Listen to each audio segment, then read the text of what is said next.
ఆయుధాలను చేపట్టే వారిని కేంద్ర ప్రభుత్వం వదిలిపెట్టబోదని కేంద్ర హోంశాఖ మంత్రి అమిత్ షా హెచ్చరించారు. నక్సల్స్ అందరూ ఆయుధాలు వీడి జనజీవనంలో కలవాల్సిందేనని తేల్చి చెప్పారు. నక్సలిజం నిర్మూలనపై లోక్సభలో ప్రసంగించిన కేంద్ర హోంమంత్రి నక్సల్స్ రహిత దేశంగా భారత్ను మార్చామని వెల్లడించారు. బస్తర్లో ప్రతి గ్రామంలో పాఠశాల ఏర్పాటు చేశామన్న అమిత్ షా తెలంగాణలో అనేక మంది నక్సల్స్ నేతలు లొంగిపోయారని గుర్తు చేశారు. जो वकील बन रहे हैं एक हथियारी मूवमेंट के, कहते हैं हम अन्याय के खिलाफ लड़, संविधान को मानोगे या नहीं मानोगे? किसी को भी अन्याय होता है, इसका उपाय हमारे संविधान के अंदर निहित अदालतें बनी है, विधानसभाएं बनी है, जिला पंचायतें बनी है, तहसील पंचायतें बनी है. ये पूरी व्यवस्था को नकार कर हाथ में हथियार उठा लोगे और जस्टिफाई जो करे उनको मैं कहना चाहता हूँ वो समय चला गया. ये नरेंद्र मोदी की सरकार है, जो हथियार उठाएगा उसको हिसाब चुकाएगा. इस तरह से नहीं चले. కాంగ్రెస్ 60 ఏళ్లు అధికారంలో ఉన్నా ఆదివాసీల జీవితాల్లో మార్పు రాలేదని అమిత్ షా విమర్శించారు. ఎన్డీఏ వచ్చాకే ఆదివాసీ గిరిజన గ్రామాల్లో మౌలిక వసతులు కల్పించినట్లు తెలిపారు. నక్సలిజంపై పోరులో ప్రజలు కూడా తమకు అండగా నిలిచారని వివరించారు. ఎందరో భద్రతా సిబ్బందిని నక్సలైట్లు పొట్టన పెట్టుకున్నారన్న అమిత్ షా దేశం కోసం ప్రాణత్యాగం చేసిన సైనికులకు శ్రద్ధాంజలి ఘటిస్తున్నామని తెలిపారు. थियोरी का जो प्रचार कर रहे थे वो एक गलत प्रकार का नैरेटिव, एक गलत प्रकार का स्वप्न भोले भाले आदिवासियों के सामने रखा था कि हम आपके अधिकार के लिए लड़ रहे हैं, हम आपको न्याय दिलाने के लिए लड़ रहे हैं, हम आप विकास से महरूम रह गए हो इसलिए लड़ रहे हैं. मान्यवर, आज बस्तर से नक्सलवाद लगभग समाप्त हो चुका. बस्तर के अंदर हर गांव में एक स्कूल बनाने की मुहिम चली. बस्तर के अंदर हर गांव में राशन की दुकान खोलने की मुहिम चली.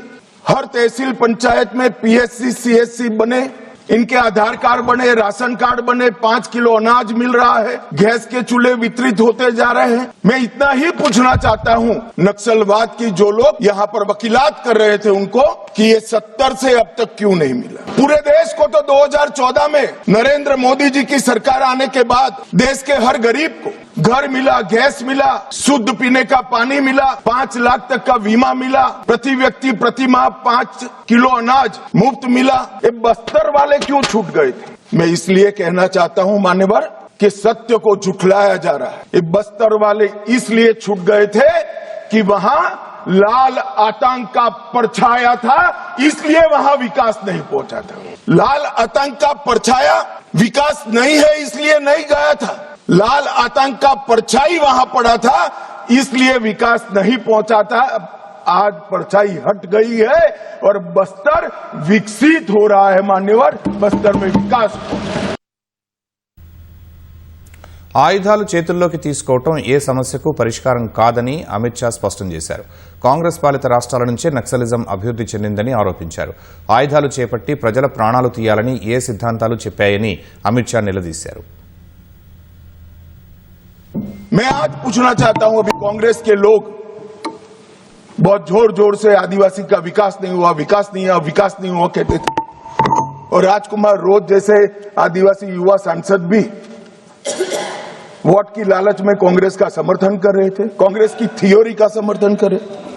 मैं उनको पूछना चाहता हूं, भाई 75 साल में 60 साल तो शासन आपने किया, आदिवासी अभी तक विकास के बगैर क्यों बच गया? विकास तो अब आकर नरेंद्र मोदी जी कर रहे हैं.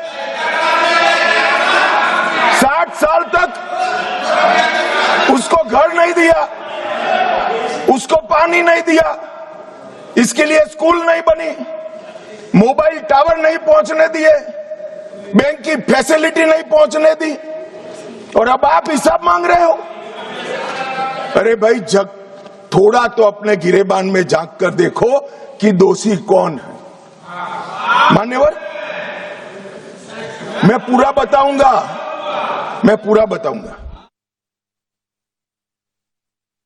दंडकारण्य जो उनकी मुख्य स्टेट कमेटी थी वो समाप्त हो चुकी. Madhya Pradesh, Maharashtra, Chhattisgarh MMC state committee 3 surrender कर गए, 3 की ही बची थी. ओडिशा 4 बचे थे, 1 सरेंडर करा, 3 मारे गए. ओएससी ओडिशा 5 सरेंडर करे, 5 मारे गए, 10 ही थे.